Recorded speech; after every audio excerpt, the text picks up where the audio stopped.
Ladies and gentlemen, is this the most vibrant the WTO has been in a while? So much energy? No, we've been very vibrant. Very vibrant. I'm thinking a group full of people doing incredible things on policy. It is an absolute delight, an absolute honor to be with you today. My name is Eleni Jakos. I am a correspondent and anchor at CNN International. Today's International Women's Day, and what better way to celebrate than with two extraordinary women who are at the top, who are ready to fight battles not yet fought, for all of us, for society, and for women. Welcome to Dr. Ngozi Okonjo-Iweala, the Director General of the World Trade Organization, and Madame Christine Lagarde, the President of the European Central Bank. A round of applause, ladies and gentlemen.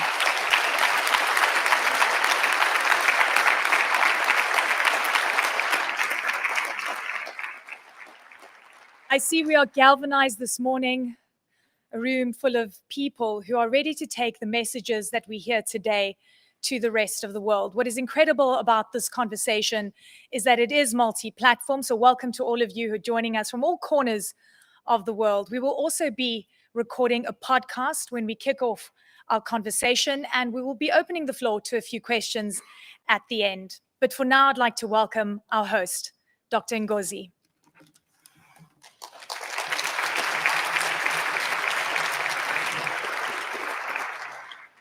Well, thank you, Eleni. I can see you're all as excited as I am to have this wonderful day. And good morning to all of you. I see a lot of ambassadors in the room, a lot of staff, people from elsewhere.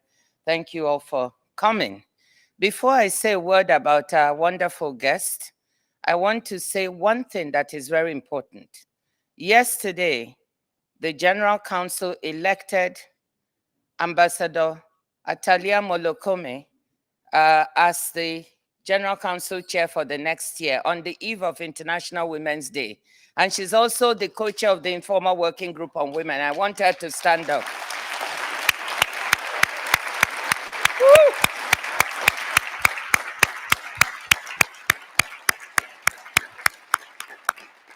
I will not be shy in saying that it's an absolute pleasure. Ambassador Shambove was great. I have to say that we had an excellent working relationship, and he really delivered in a difficult year. We are grateful to him, but it's also fantastic to have Ambassador Molokome with all her experience with the DSB, with the TPRB, with all, she's shared so many things. And she's a fellow African woman. That's not a bad thing.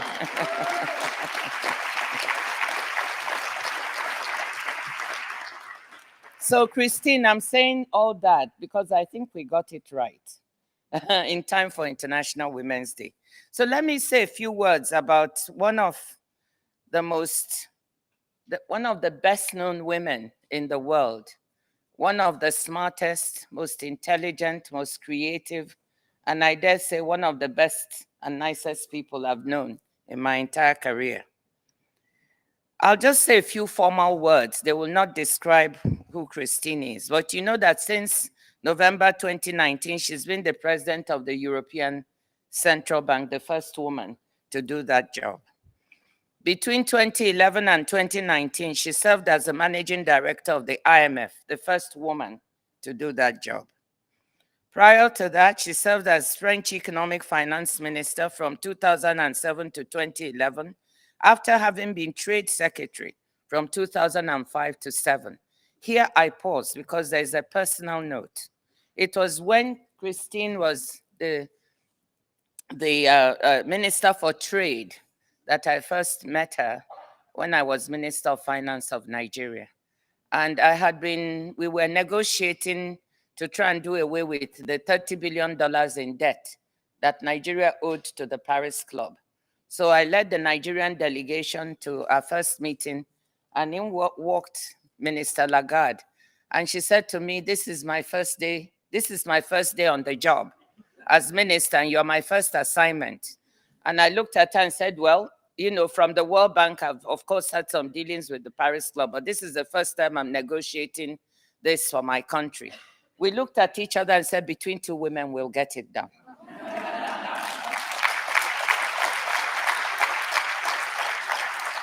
So that was in 2005, and we've known each other since, and we've been great friends. She's a lawyer by background and training, and she practiced international law for many, many years, more than 20 years, at a very, very well-known law firm, Baker McKenzie, of which she became the first female global chairman in 1999. So she has been first in her career. In 2022, she was ranked the second most influential woman in the world by Forbes. And of course, has been named by Time several times as one of the 100 most influential people in the world. I had the distinct honor of being invited when President Macron named her Officer of the Légion d'honneur in April 2012. And this is a fantastic honor from her own country. So this is a woman who is incomparable in her compassion, her empathy, but in her smarts. Let's welcome Christine Lagarde.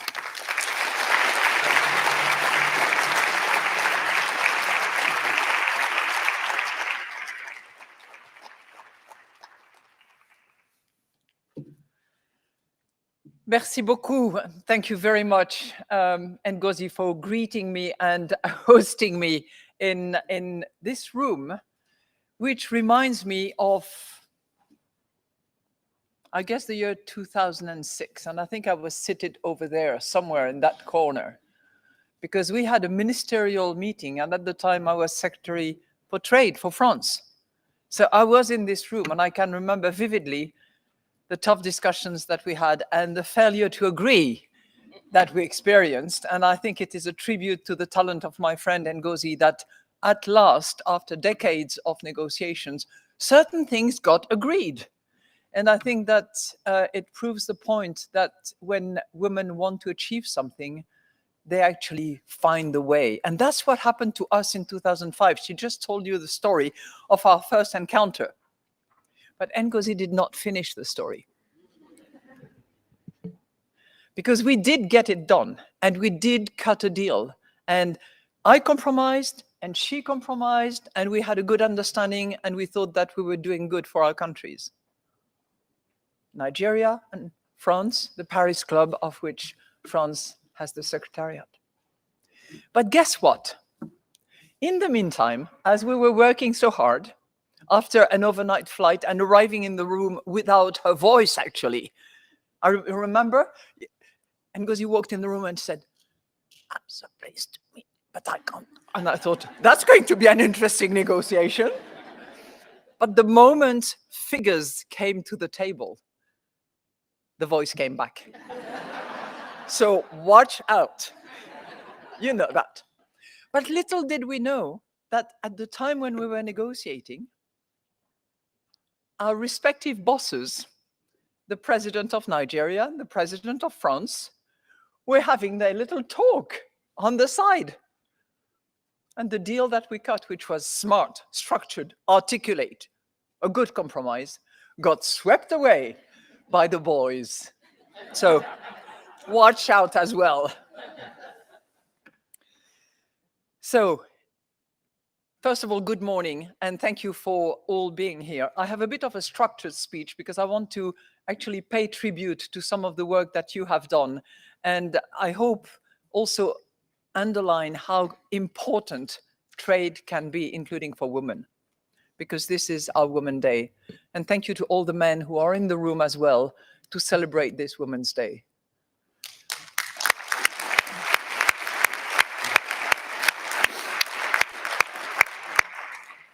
So our discussions on the role of women in the economy and the role of trade as a result is coming at a time when we are experiencing geopolitical tensions and the fragmenting of the world trade, which is threatening to roll back decades of advancing the rights of women in relation to economic empowerment. Since the great financial crisis, the global economy has been hit by an unprecedented series of shocks. Anything that could come our way to hit us did come our way to hit us. And this is particularly true in Europe, as you can imagine. And all this has taken its toll on trade growth, which has plateaued as a share of global GDP. We have seen protectionism on the rise, and that could well get worse. Countries are reconfiguring their supply chains to align with new strategic goals. The number of trade restrictions in place has jumped tenfold since the last decade. And you are the ones checking and counting and measuring and alerting the world to this downside. Now, is that to say that we are facing outright deglobalization, as has occasionally been mentioned? I don't think so. And I'd be very interested to hear what my friend Ngozi thinks about it. Not deglobalization, but probably a change in the nature of globalization as we have known it. We are likely to see more trade within blocs as countries that share common values and interests deepen their trade ties to increase their resilience to external shocks and threats. And the changing nature of globalization can have implications for women empowerment. Because the rise of global trade has been intricately tied to women's emancipation. In developing countries, firms that trade internationally are also those that employ more women. Women make up a third of the workforce of such firms, compared to less than a quarter for the non-exporting firms. Everything, by the way, that I'm saying here will be published on the ECB's website. There are footnotes, you have references to the research and the papers that were done, some of them actually from here. And thank you for that. In advanced economies, tariff burdens can at times fall disproportionately on the shoulders of women. In the US, the average tariff rates on products for women are higher than the tariffs on products for men. Interesting, yeah? Overall, countries that are more open to trade tend to have higher levels of gender equality. And that is in part because trade liberalization is linked to a higher accumulation of education and skills for women. So when we hear that, when we know that, when we care for women's emancipation and participation in the economy, what should we do? We should act in order not only to preserve, but to expand the existing achievements won by women's economic empowerment. And we need to ensure that a changing global economy does not introduce new inequalities. So let me mention 3 sets of action that I think would be appropriate in order to try to maintain and expand the benefits that we've had. First, and that is the role that you play every day, we need to ensure that trade remains as open as possible within the new geopolitical constraints. And this especially applies to maintaining market access for developing countries that should not have to suffer from great power competition. Second, we need to make gender a more substantive component of trade negotiations so that women benefit as much as they should. I know that there are 80 regional or bilateral trade agreements that have at least one provision mentioning gender or women. We need more than those 80. Third, we need to see more women in leadership positions, since that could support trade openness and arrest the slides towards fragmentation. Now, why do I say that? Not to discriminate against men, but simply reading the empirical data-driven work that has been produced, particularly as a result, first of the great financial crisis, and second, as a result of the great pandemic that we have suffered. Female leaders, they don't have all the skills, all the qualities, granted. But look around you. They tend to have the qualities that are especially beneficial in times of geopolitical tensions. One study in particular finds that they are especially good at thinking holistically, managing complexity, and embracing cooperation, attributes that are ideal when it comes to trade negotiations. I have my way of putting it out. Forgive me.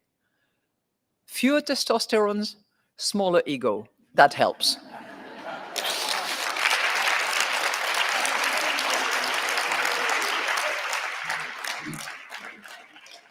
Look, I've been in that business for 40 years, so I can say that. So, at heart, it's a reciprocal relationship, by the way, because trade can empower women and women can empower trade, and we need to secure that. But we still have some way to go before female leadership becomes as prominent as it needs to be in this world. You may have seen that study recently published, I think it was under the ambit of the United Nations, which indicated that women have held only 12% of the top jobs at the biggest multilateral institutions since 1945. So that has to change. And I have no doubt that together we will get there. There have been many changes. You know, when I was first appointed managing director of the IMF, I looked at the photos. Strings of men. The Bretton Woods Agreement in New Hampshire that set up the IMF. Not a single woman, and yet 45 countries represented. When I look around the governing table of my institution, the European Central Bank, we are 2 women out of 26 people sitting at the table. This is not good enough, and we can do better than that. As a result of which, institutions will benefit. So, as we celebrate International Women's Day, I strongly encourage you to close your eyes, think back of the little girl and then the growing teenager that you were and the dreams that you had. We all went through that phase. Little did you know that you would be sitting in this room. Little did I know that I would become the president of the ECB. So what happened between those probably 2 small dreams that we had and what you have become and what I have become? Along the way, there were other people that trusted us, that gave us energy and confidence. Some of them were women, some of them were men. But it is that confidence and that energy that you received, that you still receive, that you can also give to others. And now that you've been looking back at your own dreams of the days, think about all the young girls. There might be your daughters, there might be your granddaughters, there might be students that you come across, interns that you work with. Help them with those dreams and make sure, as William Faulkner would have said, that those dreams are big enough so that they don't lose sight of it. You did it. They should be able to do it as well. And we should all work to make sure that this is the case. This is the case for your daughters, for your granddaughters, and all those that you work with. And today, please, smile to each other. It helps always. Thank you.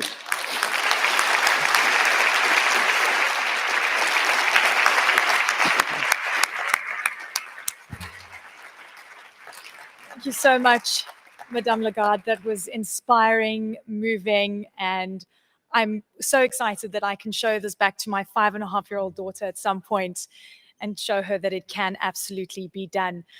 We are about to record the podcast, so we're going to start the introduction and then we're going to get into our conversation. A warm welcome to all of you. I'm Eleni Giakos. I'm an anchor and correspondent at CNN. Delighted to be here at the World Trade Organization in Geneva. As we celebrate International Women's Day, it is not lost on us just how much work has been done, how much work still needs to be done, and we meet at a very distressing time globally. There's trouble brewing in so many places. We just have to look. And when it comes to issues with the economy, with climate, with anything that has to do with the macroeconomic environment, women are disproportionately impacted. And we must not become complacent. We must continue to maintain, to gain and propel women in the workplace, in institutions, and ensure that there is education for the girl child. That is absolutely vital. 2 women that will continue to fight these battles for us at the very top are Dr. Ngozi Okonjo-Iweala the Director General of the World Trade Organization, Madame Christine Lagarde, the President of the European Central Bank. They join me now. I'm delighted to have both of you with us. Thank you so much. Dr. Ngozi, I want to start with you. I was really just ruminating over, how far we've come, and there's spots of real hope. And then you look at numbers that have changed dramatically, specifically since the pandemic. If you had to draw up a balance sheet right now of where we are with equality and women's growth, what would you say? What is your view? Well, Eleni, thank you, and thank you for joining us. It's wonderful to have Christine Lagarde with us here today. I would say that, look, although we've made some progress, the recent crisis that we've experienced, from the pandemic to the war in Ukraine, with the attendant high energy and food prices, with the existential threat of climate change, I think we've been set back. And actually, some of the numbers bear this out. I think in 2020, before the pandemic really deepened, the World Economic Forum had estimated the amount of time it would take to get gender equality or gender parity to be 100 years. After given all these crises, the latest estimate is 132. So we've been set back 32 years already. 100 years is so difficult to imagine that my granddaughter's granddaughter, would be there, and we may still not have gender equality. But now it's 132 years. The World Bank has estimated that 70 million people have fallen into absolute poverty because of this. And the Oxfam is saying that 47 million people in poverty are women and girls. So when you look at all of this in terms of impact, I feel we've been set back, and it's going to take us another decade or more to even catch up to where we were before. Or more. And Madame Lagarde, here's the reality. Gender equality is fragile. It is fragile, and it can be derailed. Can we catch up on those 30 years that we've regressed? What I would like to do first is in a way pay tribute to our grandmothers and our mothers, which have gone a long way to where we are now, which is way too far away from where we want us to be, our daughters and granddaughters to be. So we cannot turn our back to what has been done. My mother, for instance, could not open a bank account without my father's authorization. That's just a minimum. And when you look at the level of education in many economies, girls had zero access, limited access. There is progress, not where we want it to be. And girls are still discriminated compared with men or boys. For the advanced economies, I'll tell you how I describe it. I think women, particularly since the COVID hit, have been multitasking with limited assistance.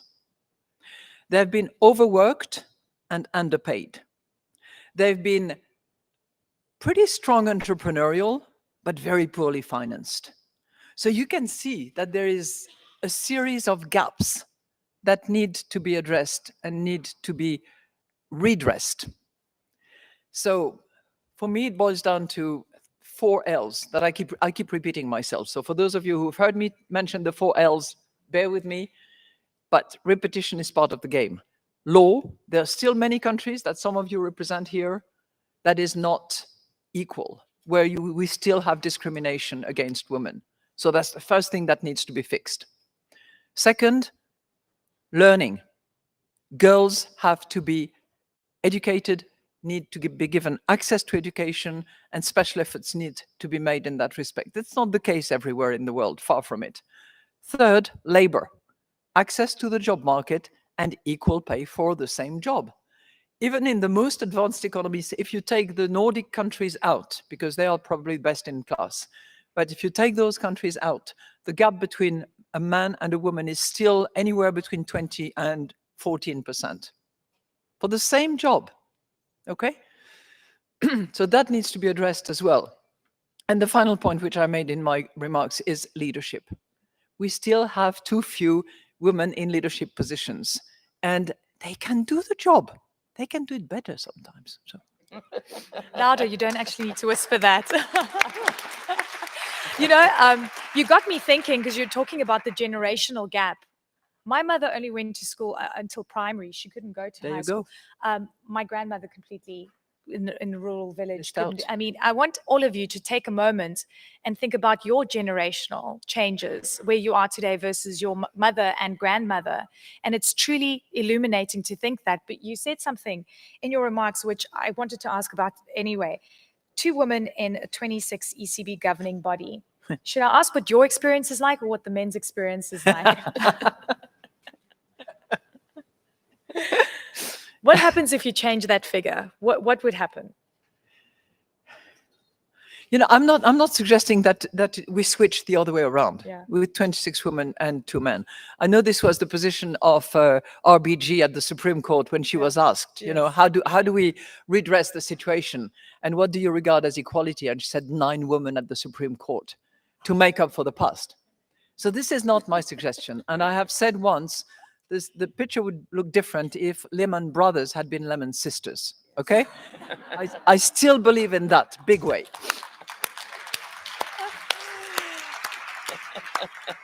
Dr. Ngozi, I mean, it's fascinating. You've done a lot of firsts in terms of ministerial positions, both of you, and of course, heading up these very traditional institutions. And it's been incredible to see you at the helm. What have you had to do to change the structure, the ethos, the way that women are firstly viewed within the organization, institution, and also when it comes to trade policies? Has it been top of the agenda, priority? Yes, Eleni, absolutely. And it's still a work in progress. So 2 years here, it's a work in progress. I think I pay tribute to my predecessors, but one of the things I discovered when I came is internally we didn't have a gender policy. There was none. I asked about it, and they said there had been one in the making for 7 years, but it had never been made. So the first thing I tried to focus on internally is how can we have an organization of this size and importance? We don't have within our organization, the Secretariat, a gender policy. So we worked on it really fast. We set a deadline by which we must have it. And I think everybody knows I'm very results focused. I have to have a deadline. I have to push for results. We got it before we went for Christmas. We got a gender policy. So we have a gender framework now, and we have the elements of how to redress some of the issues concerning women within, and beyond that, looking more at diversity and equity. So beyond even gender, there are other aspects of diversity. So that's one. Second, I want to say that when I came, I also thought just what Christine said. We need to look at the balance of senior management to begin with, all through the organization, but let me at least begin where I can. And I'm very proud that for the first time in the senior management team of the WTO, we were able to get 4 fantastic deputies, of which 50% are fantastic women. And they're sitting here in the audience. It was a competition. They didn't walk into the job because they were women. All I did was insist that any short list must have at least 1 woman on it. Yeah. I didn't say which woman. And when we did a fair competition, the 2 women were the top. And they're sitting right here. We have Annabelle Gonzalez and Angela Ella.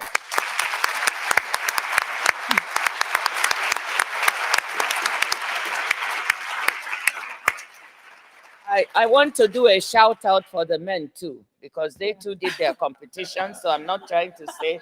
And one of the men is DDG Zhang is representing us in Doha, but DDG Paugam is here, who was also, he worked with Christine, by the way. He has 2 bosses on the podium. So, sorry, just one last point. So we did that, so we have 50%. But we just looked at some numbers. Anush is the head of our gender unit over there. She gave me some numbers. Among our directors, we have, this is also part of senior management. We have 20 20. It was 22% female when I arrived. We are now at 43%. Wow. So we've doubled that. And we've doubled it through competition. I want to repeat this. All I said was there must be women on the short list. And I'm going to try to use that to drive the way we do business. That's interesting. Can I just comment on because I think Ngozi is making such an important point. It goes down to the drilling and the nuts and bolts of how things are done. Because quite often you say, we need equality, 50%, 50%. But then you start drilling into the numbers and you disaggregate and you see by segments and you understand better the nature of discrimination. When I was finance minister... Do you think it's deliberate? It's deliberate No, it's... Well, or? I was coming to that. I think yes and no. Deliberate in the sense that it requires a bit of an effort. Yeah. You know, when I was finance minister in France, I had various big, partly state-owned companies, and I called all the CEOs of those companies, you know, once a year to ask them how the business was doing, how the strategy was, and blah, blah, blah. And I always said, what about your board composition? What is it like? Men, women? Invariably, it was predominantly men, in many occasions, only men. I said, how can that be? I said, oh, I can't find women. I can't. I'm really trying hard. And I said, well, you know what? Why don't you try another year? And maybe next year you will have found some women. They came back the year later, still hadn't found any women. But in the meantime, I had prepared my own list. So I pulled out my list with about 20 names of women who were competent, qualified, if given a chance would say yes, and so on and so forth. And that changed the picture. It was not in and of itself sufficient, but you have to really go into the details. And what Ngozi said, which is, I want at least one woman in the shortlist. That is the trick, because if a woman is given a chance, she will thrive because she has worked much harder than many others to get to where she is. And it's speaking about getting a deliberate pipeline of leaders, of women within organizations and institutions, which seem to be one of the most important steps in the value chain in getting women to the top of their game. Yeah, I really want to agree with Christine in that it takes time, and you have to do it in a way that, okay, doesn't make men feel like you're doing things without merit or that they are being left behind. But invariably, there are just some innate, built-in, I don't know whether they're structural, sometimes I say they're structural, sometimes systemic biases that are there. We don't even recognize they're there. And so in order to work against those, you have to insist, and you also have to have that pipeline. And sometimes it means looking at the policies of an organization, and we're beginning to do that here too. Sometimes policies look like very innocuous, like they're right. But if the policies keep giving you the same answer, the same time, which is not delivering the change you want, then it means you need to look at them and query, are these the right policies? So systems, policies, institutional approach, if you want to change things. So it's not that when Ngozi Okonjo-Iweala leaves, then things go back to where they were. That's not what I'm looking for. I want systemic and structural change so that things can continue and it can be fair for both men and women. That is what we're looking for in the organization. Is everyone on board with that ethos and philosophy? Any friction we need to know about? Well, let me say that we have some ways to go. You know, the feedback I get from some of the women is that not everybody is on board. Let's just be frank about it. It's not because people are bad or men are bad. No, we have wonderful, productive, and fantastic male colleagues. But sometimes built-in biases can just be there and you don't even know. So we have to really work hard. It will take time. It's 2 years. We're making some differences, but it will take us time. And for women of color, we are talking about women. Yeah. I just want to give a shout out, you know, for women of color in the world, because for everything you find that is difficult, it's doubly difficult for them. So that's another thing we need to work against. People don't, I can even tell you, you know, if you're a woman of color, and Christine, you know, we did this book of which is a star. When you walk in a room, you can just see the people judging you, especially if you're dressed the way I'm dressed. The first thing is they don't think you have anything intelligent to say. You're right. You know, and that they don't, they immediately, innately feel a woman of color has less to say, is less intelligent, and if she's dressed like an African, oh my God, she doesn't look like us. But this is me. It's who I am, and I love it. And we love it. You know, when you were running for DG, the whole of Africa, we were all behind you. And one of the things that I was talking with all my friends is we could not wait for you to walk in the halls of the WTO with your incredible clothes Thank and you. shaking So things up. I just want to end up by saying, look, don't let it bother you. I've never had. I love it. Let them underestimate you. Yes. It's good to be Yes. underestimated because then you just take them by surprise.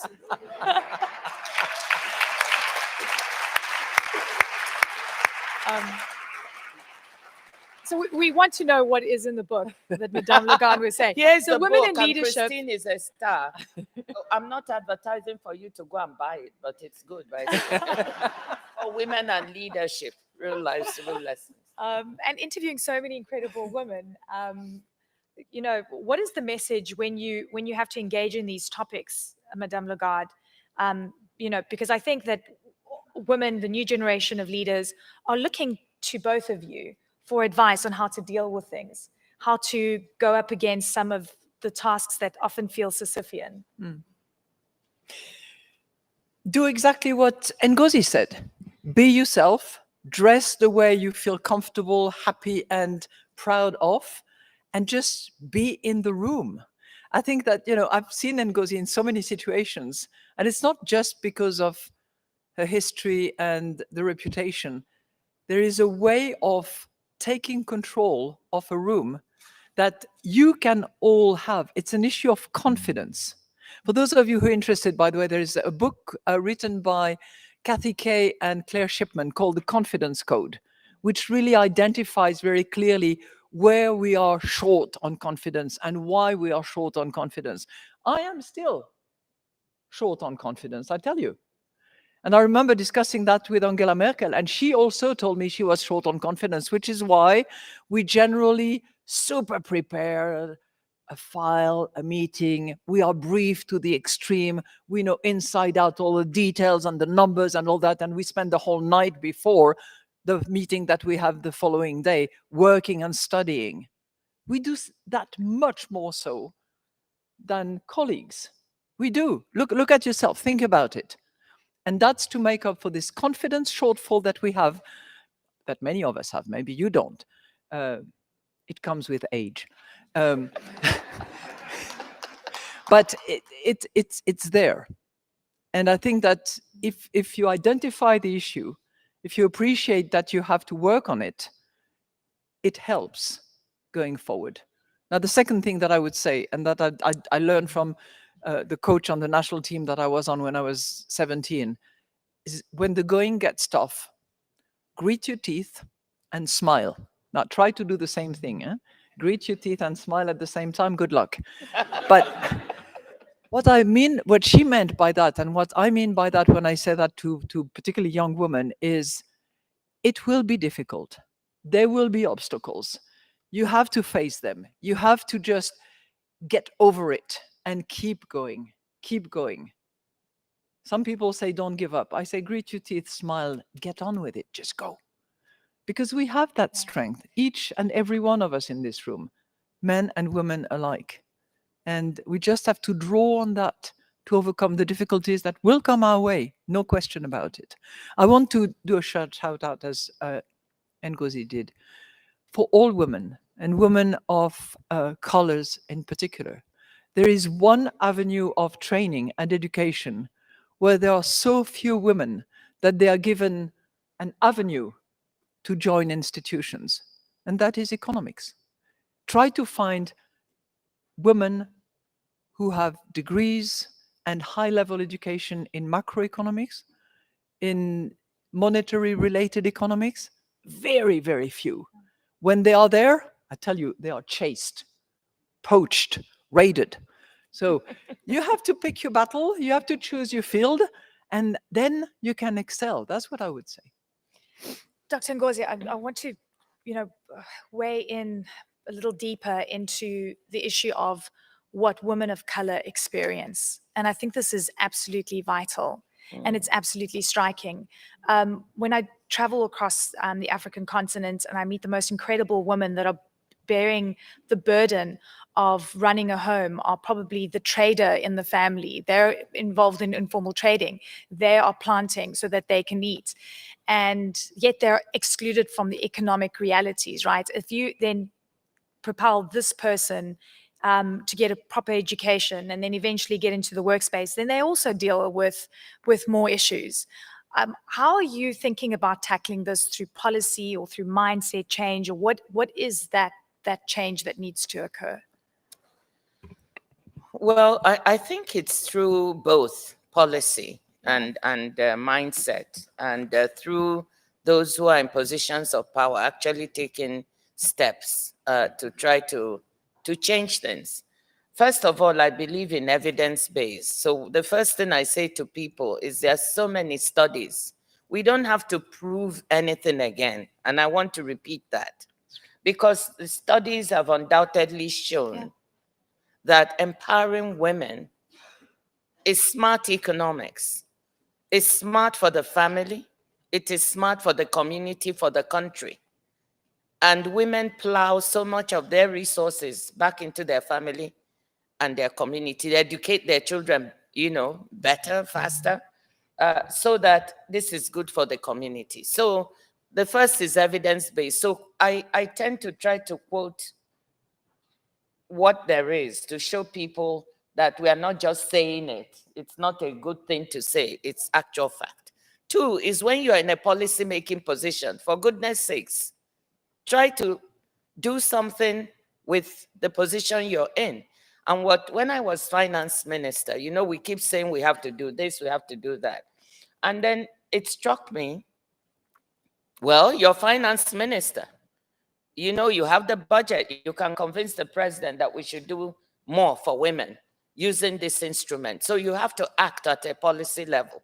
So what were the things that we tried to do, for example? We started a program called GWIN, Growing Women and Girls, trying to invest more in women. And an example of this was saying to my colleagues in the cabinet, if you can produce additional results for women, you will get additional budget increment. So we set aside a small part in the budget. So for instance, Aki Adesina, who is now the president of AFDB, got additional budget because he was doing the e-wallet, trying to get women access to pesticides and fertilizer faster.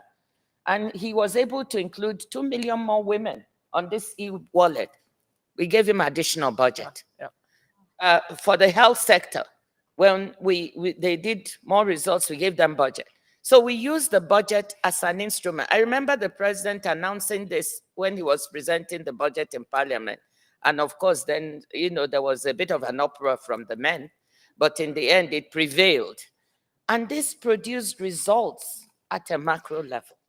So I believe in using your policy instruments to do that. Supporting women entrepreneurs through the UN program. We also try to do that. And then on a micro level, I also believe in, by the way, I believe that if you change the life of one person through your action, that is powerful. Don't think that it always has to be at a global level or at a big level. Even one person whose life you can change by mentoring, by assisting. So you also try at a micro level to do what you can to change the lives of other people. And I've tried to do that. So. And you've done a lot of that, and we appreciate the work that you're doing on the ground. One thing that strikes me is, as you're speaking and you're saying you were finance minister and, you decided, what do I do? I've got the tools and the policy at my disposal. But do you need women in these roles to make these big decisions on this? Yeah. Or are men going to be making these decisions as well? Because you went through the numbers, right, of the percentage of men or women in multinational institutions. Mostly men. Too many. Yeah. We need the women in these roles, or else these decisions won't happen, these efforts won't happen on the ground. I don't think that it is deliberate on the part of men to ignore the women, but it's just sometimes it doesn't cross their desk, it doesn't cross their mind. And I remember when I was finance minister too, there was a clear issue of crédit à la consommation, so consumers' credit, which invariably targeted women. And it's a sad reality, but the financial literacy of women is certainly smaller than that of men. And there were wonderful targets and praise by some credit institutions. So we had to put in place a policy in order to protect the women that were the targets of those advertising campaign, of those marketing campaign by credit institutions, to warn them about the consequences of taking too many consumers' credit at a time and end up in actual bankruptcy situation. Now, I had a really tough time convincing my treasury officials that it was necessary, it was helpful, it was needed for the stability of finances, not just for those women, but of the financial system at large. It took a while, I can assure you, and I still have former colleagues of those days who say, "Oh yes, I remember your bankruptcy and crédit à la consommation reform. Oh la la." But it really was helpful, and it put those credit institutions on their guards, that they couldn't just, have those very deceptive and not properly informed campaigns and decisions as a result. So that is one area that colleagues, males, had not experienced because they were not confronted to it, and that's where you can add a new dimension. I feel like there's a whole bunch of education in this. Yes. Yeah, can I just jump in on the men? Please. On the issue of the men, no, I say to women, we shouldn't also just be talking to each other. It's not because we can't do it alone. And I want to say that men can do a lot. There's a role. Two of the presidents I served in Nigeria were good in terms of getting women in cabinet. The first president, President Obasanjo, increased the number of women in cabinet to 16%. President Goodluck Jonathan doubled that number to 33%. He not only doubled it, he gave the women the most important posts: finance, defense, aviation, education, petroleum. He did that. I'm not saying that everybody performed marvelously, but his intent was to show that it's not just about the women being in cabinet, but also they can do the crucial jobs. And he wasn't that popular for it. So men can act, and men have a role. Men, in my life, many women have been fantastic mentors to me, but so have men. And some of the chances I got came from men who believed in me. And I have to say that there was my former boss, Moin Qureshi, was managing director. There was Jim Wolfenson, who was president of the World Bank. There was Bob Zellick. Some of my bosses just had so much confidence in me that I could waltz around the place. They thought I could do whatever, so that really helped. So men can do that. And my father, I always joke to people, my father had 2 daughters and 5 sons. And I know my brothers, if they hear this, may say maybe you're exaggerating, but my sister and I believed he expected so much of the girls. He thought we could do anything. And we always used to joke that he expected less of the boys and more of the girls. So men can be critical. That's all I'm saying. They do have a role. And so Ngozi, your father's story is the confidence point that I made earlier.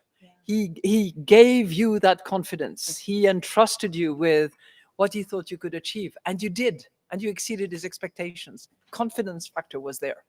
I don't know what your mom did. She must have done quite a bit too. My mom did a lot. I have to give her a there we shout go. out. She's still alive. Yeah. When I think about the current global economic environment, I get very scared about where we are.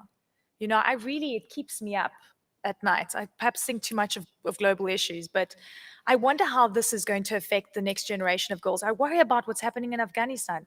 It concerns me to see what's happening in Iran. It concerns me. There's so many different tensions and wars playing out globally. Does this also keep you up at night, or am I just crazy? No, you're not crazy. You're not crazy, and it's beautiful because it's not even your direct job. Yeah. When it's ours to worry about the economy and to do what we can to improve the situation. As president of the European Central Bank, my job is rather limited but critically important, and it is price stability, which means fighting inflation, which has been generated by the energy crisis, instrumented by the terrible war against Ukraine. And sometimes I ask myself, am I really helping? And I know that those that are the prime victims of high inflation are the underprivileged, are the vulnerables, are the lowest paid, are the women. Of a woman. Yeah. They are the first and prime victims of that situation. So we have to do what we have to do, and we will restore that price stability, and we'll do whatever it takes to do that. But yes, it keeps us all up at night because it's not a pretty situation. And the geopolitical, you mentioned a few countries, but there are others as well where it's hurting, where it's bad, and where it's not just the act of gods that we will see because of climate change. That will happen. It's act of men. Thank you. Yes. Yeah. Act of men. Yeah. And please, Dr. Ngozi. Yeah, I was let me going know. to say, you're not crazy. I want to repeat what Christine said. The geopolitical tensions do keep me up at night sometimes. There's so much, it's increasing, the tension by the day. And of course, its impact on the multilateral trading system and on trade is palpable. I think it's leading to more protectionism, which is what we don't want to see. We have seen that the crises we've had have pointed out certain vulnerabilities in the trading system. We've seen the vulnerability of supply chains, that we need to build global resilience. And we've seen the concentration of manufacturing of certain products, which is certainly not resilient for the world. So the crises have shown vulnerabilities, but my issue is, what is the response to this?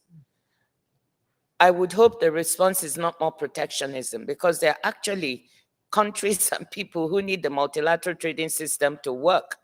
Japan imports 60% of its food. 60%. It's a net food importer. This is a developed country. If the multilateral trading system doesn't work, how do some people feed themselves? So that worries me. If we put more trade restrictions on goods, as we did at some point during the pandemic, then what happens? There's people who won't get access to supplies. I'm proud that members of this organization, after the initial response with those kind of trade restrictions, did lower them, and goods did move around. We had PPEs, we had other supplies that moved around, and trade played its role. So I'm just saying, let us not forget that the multilateral trading system has delivered for 75 years. It's helped us keep peace up until now. It's delivered goods. Let's not throw out the baby. Let's not go protectionist. Let's rebuild it. Let's reimagine it so it can be used as a tool to build global resilience. We call it reglobalization at the WTO. Use it to bring in those poor people in rich countries who got left behind.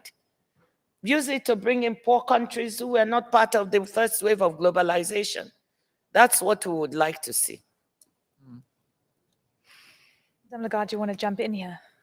Well, I can only agree with what Ngozi has said. And if you look around and ask yourself, who has benefited from globalization? The first instance response that generally comes up is China. because of the hundreds of millions of people who were lifted out of poverty. But looking, closer to home at the moment, Europe has been a prime example of free movement of goods, capital, people, and has benefited enormously from that free movement of good, and is currently still, exporting about 30% of what its economy produces. So it's not just the open economy in Sweden and Finland or other places. It's the entire European bloc that actually has the benefit of this trade and this movement of goods around the world. We cannot let that go. And I don't want to Is it go back to fragile right Montesquieu, now? but it's Is it fragile right now? Are we? of course it is fragile. Of course it is fragile. You have this sort of potential Western versus Eastern bloc. You have these geopolitical tensions. You have war. You have sanctions, right, left, and center. So, and protectionist measures that are on the rise. Yes, it is fragile, and it needs to be secured. And I often wonder. I'm giving you insight into my thoughts now. What I think about at night. What if there were more women at the negotiating table for peace talks? Should I For be trade? naughty? Yes, please. I'm going to be naughty and say that a lot of the tensions right now are being caused by men. And that is true. It is. A lot of true. the tensions and the war and so on, it's like your Lehman brothers and Lehman sisters thing. I'm not doing this to say that, women don't have their issues and they couldn't also get it, but just look at it. I just have this slight feeling that maybe if more women were involved, there would be less ego. The amount of tension might not be so high. People might be willing to talk to each other a little bit more before we make that very difficult step that might not work for the world. So I'm just praying. I think about it every day because the consequences will be so dire for this organization and for our trading system. So I think bringing women in might help. And that hasn't happened yet at scale. Well, they are not the ones making these decisions or causing the tensions, from whether it's from east or from west or from north or south. They are not the ones. I think, by the way, there are studies on the ability of women to participate in settlement or peace negotiations. And it's documented now that those settlements and those peace agreements are actually reached more easily when women are at the table, and more to the point, are implemented more frequently and better. I think because we bring to the table this practical sense, which strips out a lot of the inflated ego that is unnecessary. I'm being naughty now. If you were invited to engage in talks, would you agree? Yes. Peace talks? Absolutely. Yeah. Absolutely. And why would I agree? Not because I'm sure for Christine, it's not because I think, it's because I worry about the world. And if there's anything you can bring to the table that would help de-escalate the situation and, make people see each other not as evil, it would help. I always say we need to know where we have to have strategic cooperation and where we have to have strategic competition. And both can coexist side by side. Right now, we're seeing strategic competition on steroids. Can I, I didn't know you were going to ask this question, but you saw that instantly we both said yes. Yeah. I think it implies in the way we operate exactly what we are saying. Somebody with a large ego, man or woman, doesn't matter, would probably say, what are the likelihood of failure? Am I going to come out of that with success? Will I be given the credit? Blah, blah, blah, blah, blah. All these things. Risk analysis, pros and cons, benefits. We don't do that. We just say yes. If it can help, we'll do it. If we fail, so be it. And I think that attitude, I didn't know you would say yes. I didn't know I would say yes, but that's... I didn't know I was going to ask the question. I just took a chance. Okay, we're going to start wrapping up. And I want to give you an opportunity to give final thoughts. We've got incredible faces here. I have to say, I haven't gone to a lot of conferences where I see mostly women in the audience, so it's fantastic to see this. final thoughts, how you're feeling about the future, what the next step is for you, what the future of my child will be, my girl child. What can she look forward to? Well, for someone like me who is an optimist by nature and who never says never, I'm not feeling so good these days.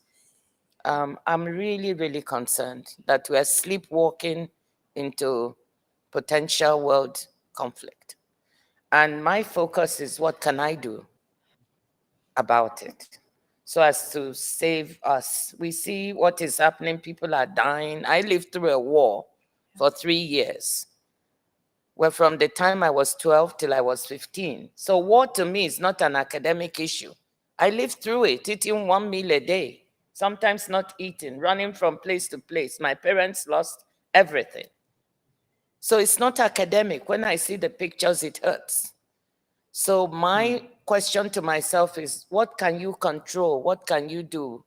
And trying to see whether this organization, what we can do, work supporting members to try to help with food prices, to try to help with trade, to keep it open, whatever we can do to be supportive of a more peaceful world where people have enough to eat and a place to sleep. That's what I worry about, the fundamentals for ordinary people. And then just praying that we won't get into a world where my granddaughter, will have to witness the war that I witnessed when I was growing up. Madame Lagarde. Well, first of all, I'd say that your daughter is lucky to have a mother like you. Okay? And if you are who you are, I bet you that there was a grandmother around who is also Indeed. luck for her. And that, to me, means a lot, because it means that despite everything that I feel, just like Ngozi, I have ultimate faith in each and every one of us. And I have seen many instances, circumstances, where one single individual, one single woman, one single man can actually change the map, can change the scene. So each and every one of us, we can do something where we are. And sometimes it goes beyond us. And there is a higher call, and you have to just move and say yes, as we just did when you asked the question. I mean, for how many years was there no agreement at all at the WTO? And I'm not putting the blame on any of the predecessors of Ngozi. But suddenly somebody gets in, gets stuck, wants the data, is prepared to cooperate, wants to lay a ground where people will actually talk to each other, and something gets agreed. That's what I have inside me. That gives me faith that, of course, we can improve the situation if we put our mind to it and if we believe a little bit up there as well as I do. But that inside each and every one of us, there is enough good to take us further into something that will be nice for my granddaughter, your grandchildren, and yours one day, because don't worry, that is something which happens all the time, the passing of time. And then I have to have energy to look after my grandchild. But do you think, Dr. Ngozi, that if there were more women in leadership roles, some of these negative scenarios that you are worried about might be averted, could be averted, will be averted? Well, it's a big sweep to just generalize and say yes. But if women of a certain character were there, yes, I think we might. So I don't want to give the impression that just any woman walks into a job and all is well. That's not what I'm saying. But yes, there are enough women leaders that I see in the world today who have what it takes. And I believe that if they were in those roles, things might be different. Thank you. Round of applause, ladies and gentlemen.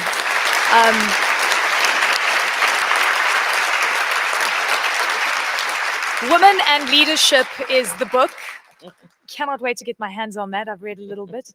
Thank you to all of you for joining us today. Big thank you to the Director General of the World Trade Organization, Dr. Ngozi Okonjo-Iweala, and Madame Christine Lagarde, the President of the European Central Bank.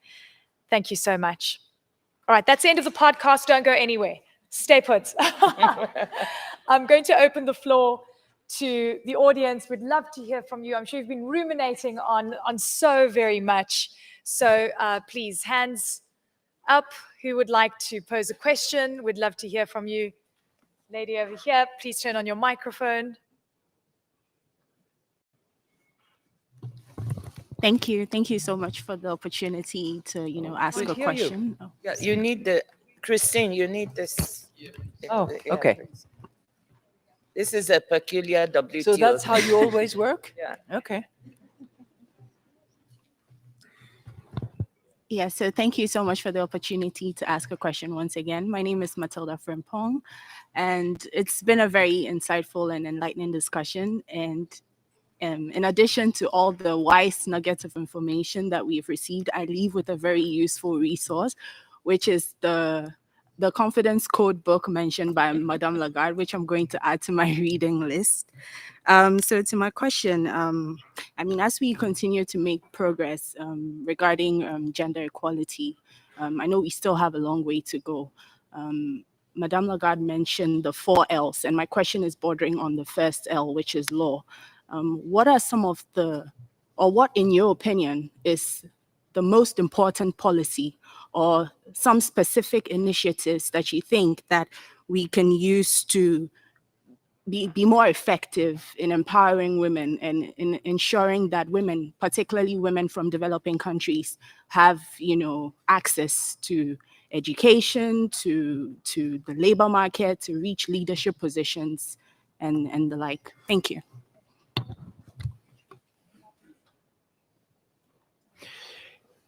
Well, thank you so much for your question. 2 points that I would make. First of all, I think to have the general principle of equality between men and women in the founding legal instruments of a country, such as the Constitution, is already a good start. But that's not enough. You then need to sort of comb through all the legislations, all the secondary legislation, to identify what sort of very insidious, very intricate provisions have been voted over the course of time that effectively discriminate against women. But I want to point to one particular area where we've done some study when I was at the IMF, and that I've very strongly carry with me on the fight that the project that we have on central bank digital currency that I call CBDC. It was the case in Peru, for instance, that there was no equality set out in the law in that country. And I don't have the date fresh in my mind, but eventually, under a good policymakers' authority, equality was set out as a key principles, and changes occurred as a result of that. And to the point where finance was actually deliberately organized in order to facilitate access to financing through the e-wallets of today that were actually set out about 10 years ago in a less developed and sophisticated way, but that emancipated women and protected them from the stealing of the money that they were getting when they were selling their products, for instance. There are many instances of those emancipating tools that can be put in place, not with great difficulties, not with huge sophistication, and not necessarily in advanced economies, that can actually help women acquire their financial independence and protect them from violence and attempt to steal their money when they were making some. This is the case in some of the African countries that I have worked with, that Ngozi knows well. Kenya is certainly a point in case, but it does happen, and it can go through the financial tools that can be put in place, as I said, for protection purposes and for independence purposes. Dr. Ngozi, did you want to add anything? No. Okay, perfect. Yes. Thank you.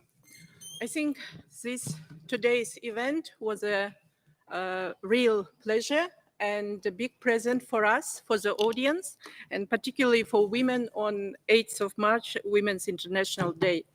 And, WTO is a rule-making organization, And our contribution to empowerment of women should be done through the agreements which we are negotiating here in the WTO.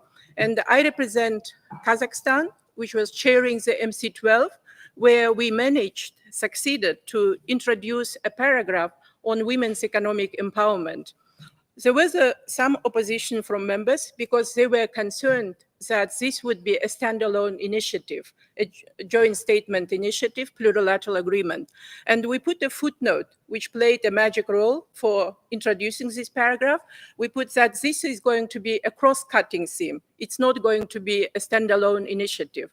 And I think that many of the initiatives are standalone, and women's economic empowerment should be integral part of all agreements which we will be negotiating.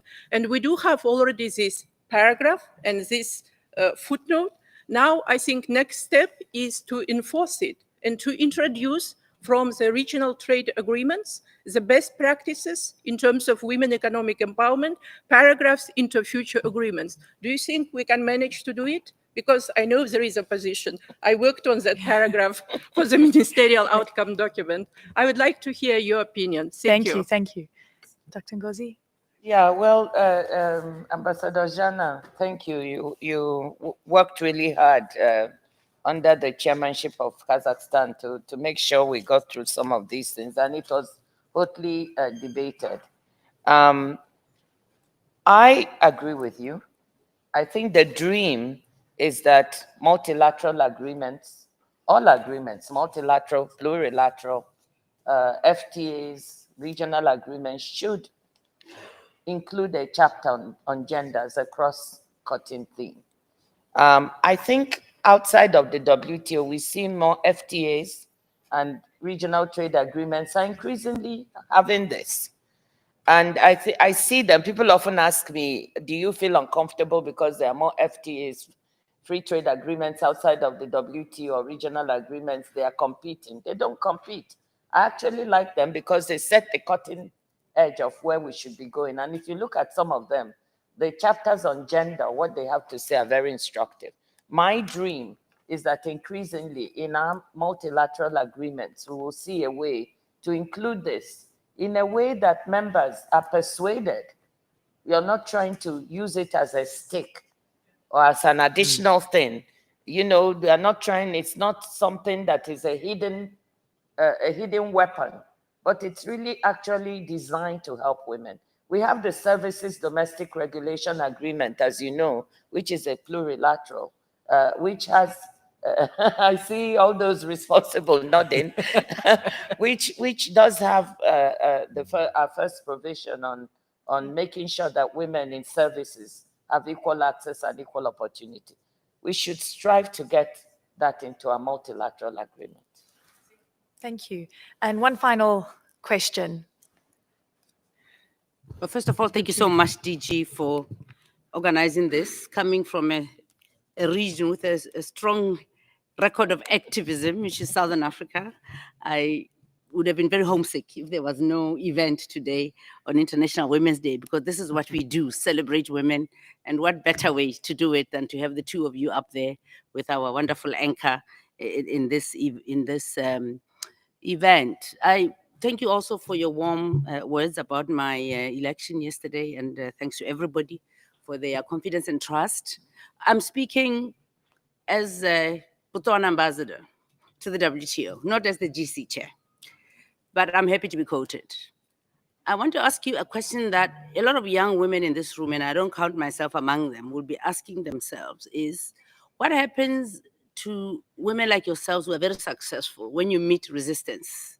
Maybe this is a lesson we can share with young women, other women. There are pushbacks, you are called names, you are called Queen Bee, you are called, you don't support other women, you're out there. And I think it would be very interesting to hear from both of you. How do you react to this kind of pushback and insults? And also, you know, sometimes it's like stories being made up about you. I mean, many women in this room who've been through these leadership roles will know about this. I think it would be very interesting. Quick, final one. At your bank, Ms. Lagarde, I just want to know what lessons can we learn here at the WTO in terms of mainstreaming gender into the daily work of the organization? Thank you, and I'm sorry I was a little long. Do you want me to go? Okay. Thank you so much. Shall I call you Madam General Counsel? Would that be appropriate? I think it sounds good. You know, I was the first managing director at the IMF to actually appoint a female general counsel, and I'm so proud of having done that. So you have a great, very promising future in that circle of women of Madame General Counsel. Very, very good question. What do you do when you get the pushback?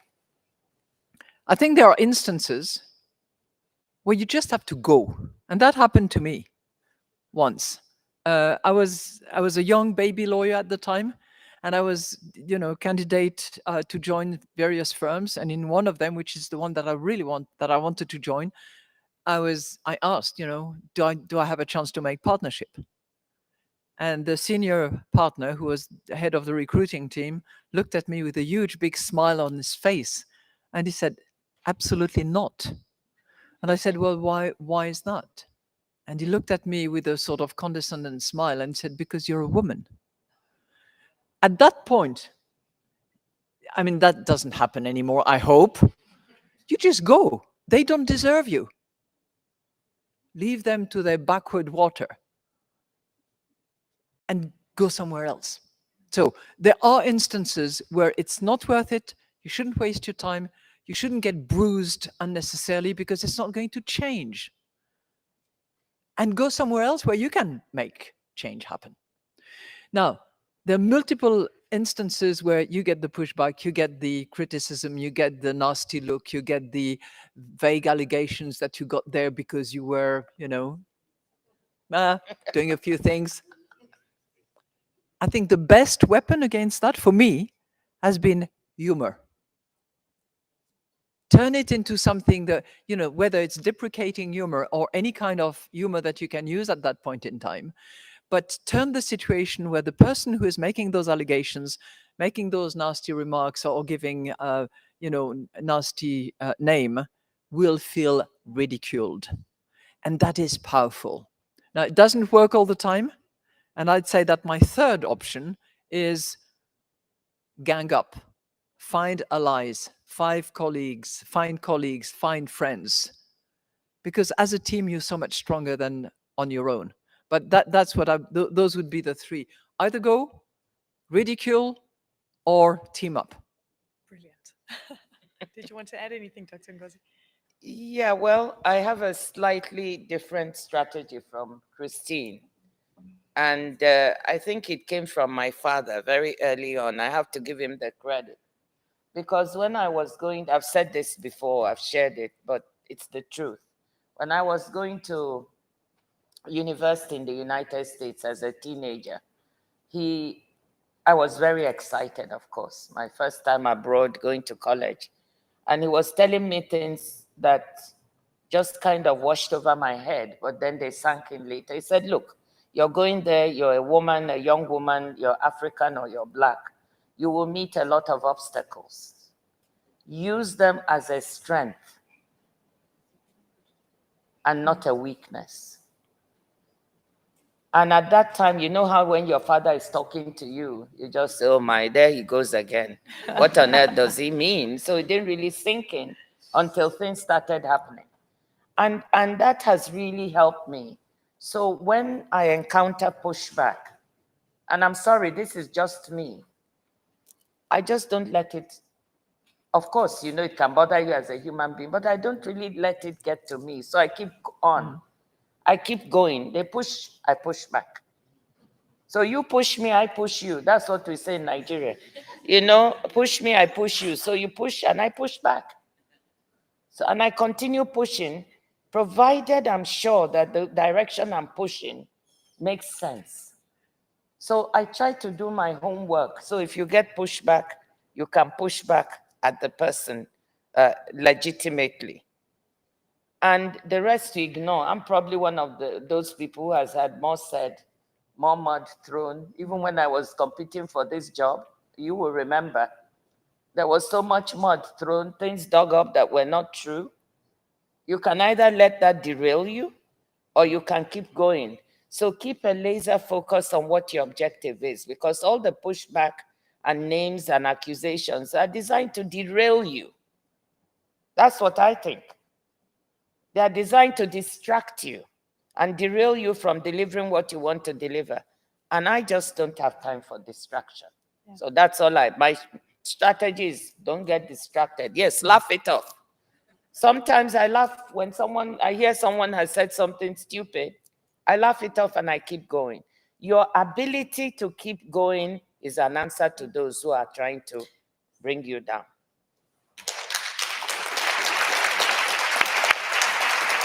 You push me, I push you. Yes. That's my new Instagram description. Should I say Nigerian proverb? Yeah, in Nigeria we say there's something called push me, I push you. That's what we say in Nigeria. Fantastic. I've got a smile. Look, we run out of time. So very quickly, short, succinct answer, question. Welcome, a smiling young face. That it is. Thank you very much for giving me the opportunity to raise my voice. So I'm Stephanie Hock, and I am actually an economist, or I'm doing a PhD in economics, focusing on international trade. I see Christine Lagarde, who puts the thumb up. So actually, I'm very happy that she highlighted also there that women are underrepresented. So the thing that I want to tell here, it's also one about the 4 L's of Christine Lagarde, like labor. And that is, by the end of December, I got offered an internship here at the WTO, and it has been a dream for years. So I was very happy, but instantaneously also very sad, because then I was like, but I am pregnant. So how should I do this? And so then I thought, maybe perhaps some people would have already said I declined the internship, but then I thought it's a dream. So I called the person who reached out, and she said, well, let me see if it's possible. And I thought, okay, maybe it could work. But then there are these subtle things, and that is perhaps what I want to also give to you, because I like it that you push for women to apply for positions, but then I had to fill out a medical certificate. And then there was the question, are you pregnant? And I thought, well, if I say now yes, will it exclude me from the position? Because there was nothing in brackets saying like, it's just because of health insurance or something. Nonetheless, I just put yes. I sent it, and after all, I am here. Nonetheless, all the criticism of people, how can you go now away from your fiancé and for being for 3 months away? And I just said, because it's a dream, why would I not go? I'm not ill, I'm just pregnant, let me go.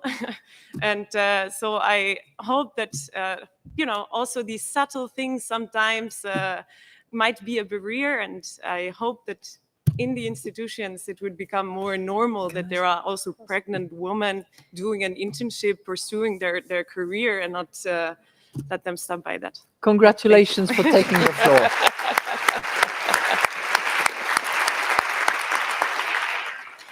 You have to say something, Christine. Please say something. First of all, congratulations for taking the floor. It's not so obvious. Congratulations for expecting a baby. That's more obvious generally, and I think you are demonstrating that things have improved over the course of time. Because I remember some 38 years ago actually, I was expecting my eldest son, and I was on my way to partnership at Baker McKenzie, and I hid the fact that I was pregnant until I was in my 7.5 months, where I couldn't possibly find clothes that were sufficiently covering, and I had to admit. And eventually it was well received, but for months and months, I was covering up and I was pretending. So the fact that you had the guts to say, yes, I'm pregnant, and yes, I want the job, and yes, this is my dream, I will take it. I think it's wonderful. So congratulations to you. Wonderful.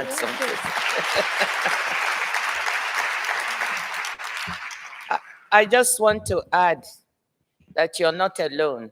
When I joined the World Bank as a young professional, The second week after I started the job, I found out I was pregnant with my second child. Not planned, but there it was. And of course, looking around in those days, there were very few people who had babies whilst working. Women tended to delay. So it was again, and I talked to a couple of people and they said, oh, there are not very many people who do that. But I took the courage and went to talk to the administrator of the Young Professional Program. And I said, you know, I'm pregnant. And I was met with a lot of love, encouragement, and it was 2 men who were the administrators, by the way. 2 men. So instead of consternation, they said, wow, this doesn't happen very often, but how wonderful. So, you know, I hope we can replicate that at the WTO. Thank you. That's brilliant. Actually, you know, we're going to wrap up now, but I think this was one of the topics that I'm most passionate about, because having a child and having, you know, a very high stakes job is really difficult to manage. And the system doesn't actually work for women. It doesn't work for having kids. It doesn't, you know, what do you do with your child after 2:30 in the afternoon when it comes home? It's a system that was created by men for men. Are we going to see a change in system, or are we talking about still, let's just focus on the basics before we can even talk about a system change? I do want to agree with Christine that it's really getting better on that front. It's not, we're not 100% there yet, but it is much better. You know, people don't look with consternation as much, I think. They still do, but it's not as pervasive. But the support system is still not what we want. I agree with that completely. And I think it also depends where you are. Maybe in Europe, I would say it's better than the US from what I can see. People get longer maternity leave here in Europe. They get more support, I think. Correct me if I'm wrong, but I'm comparing it to what I see in the United States. So all around, I think we need to improve the attitudes of those you work with so that they are more welcoming. That's the first thing. And it's not an illness. It's not anything strange. If you're pregnant, you can perfectly work unless there's something going on. 2, support systems. They're still not there.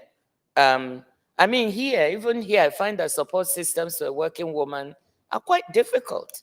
Everything closes early. Many times, you know, if I'm traveling and I'm working and I come back and I don't manage to go because on a Saturday to get groceries, and I don't have food for the rest of the week. Oh my goodness. So even basic food, let alone you have a child. So I think we're still far. That I agree with you, Eleni, more has to be done. Yeah. And you know, this completely agree with Ngozi. It's not without economic consequences. Because if you look at, even in Europe, where the maternity leaves are longer, where it's part of the culture to a certain extent, but where the support system is not the same, it's very heterogeneous in Europe. There are countries where the support system is nil, and where grandparents are there to help or are not there. And in that case, I remember having had that discussion with Martin Wolf, who said about one country that will remain unnamed. He said, well, the women are actually committing suicide for the country.